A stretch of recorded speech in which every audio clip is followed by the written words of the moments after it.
ahli maksiat juga pernah mendatangi salah seorang syekh.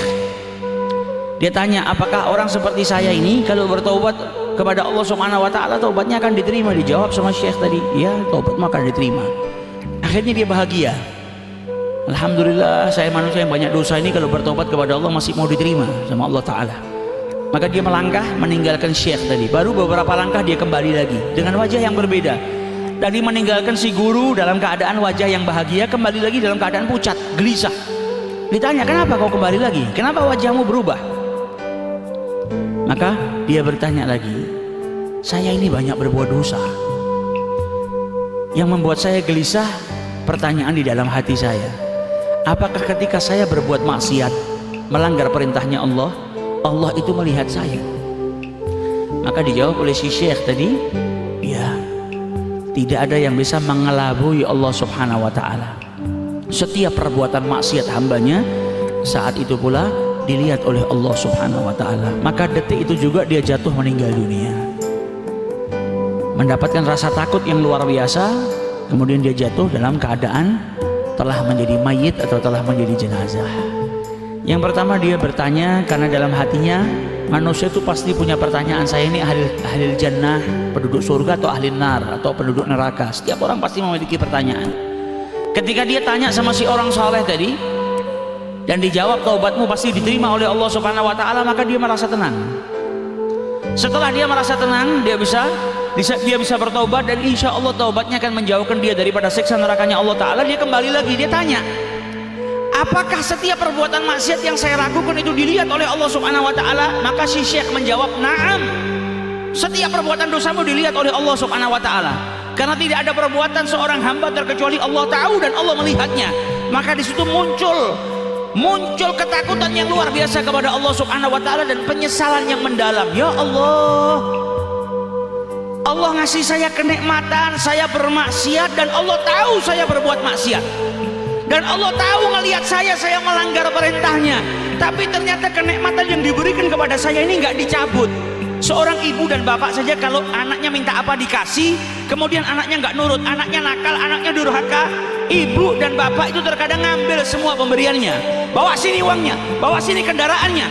Kau tidak pernah menaati perintah orang tuamu. Terkadang diusir sama ibunya dan diambil semua pemberiannya. Tapi Allah Subhanahu wa taala dilanggar sama hambanya. Allah ngelihat hambanya berbuat maksiat, tapi Allah tidak memutus kenikmatannya. Masih dikasih nafas, masih dikasih kesehatan, masih diberi rezeki, masih diberi segala sesuatu yang dibutuhkan oleh manusia tadi. Maka penyesalan yang mendalam yang menjadikan dia itu menjadi takut yang luar biasa. Ya Allah, saya ini bermaksiat dan Allah ngelihat perbuatan maksiat saya, tapi perbuatan maksiat saya ini masih ditutup sama Allah Subhanahu wa taala sehingga orang-orang tidak tahu perbuatan dosa saya.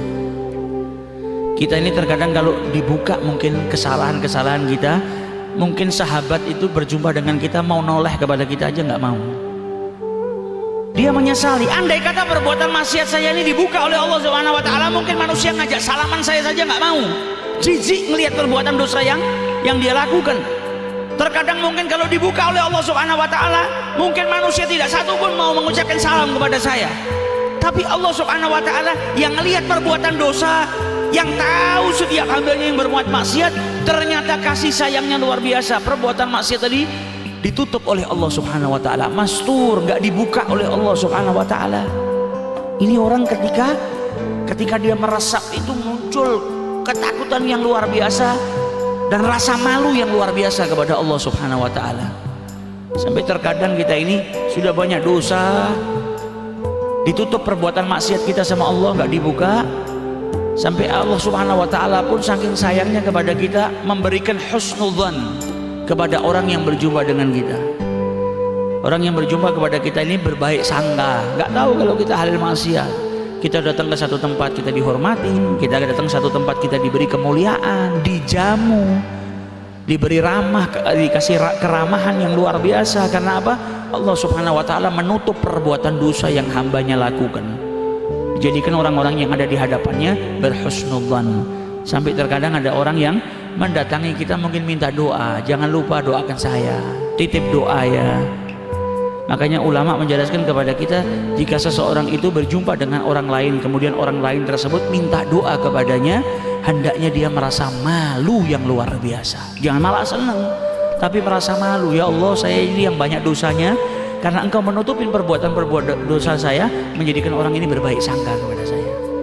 Hendaknya dia malu kepada Allah Subhanahu wa ta'ala. Allah yang maha pengasih lagi maha penyayang, yang menutup semua perbuatan kesalahan hambanya dan tidak memutus kenikmatan yang Allah berikan kepada hambanya, walaupun hambanya tetap masih dalam keadaan maksiat, terjerumus ke dalam perbuatan dosa. Oleh karena itu, seorang hamba khususnya di tahun yang baru, tahun baru Hijriah ini, kita banyak-banyak bertaubat kepada Allah Subhanahu wa ta'ala, agar di tahun yang baru ini kita mendapatkan lembaran-lembaran yang lebih baik daripada tahun-tahun sebelumnya. Dijadikan kita orang-orang yang lebih taat kepada Allah Subhanahu wa ta'ala, lebih diberikan lebih ketaatan, rasa takut oleh Allah Subhanahu wa ta'ala, dijadikan hamba yang lebih berkualitas.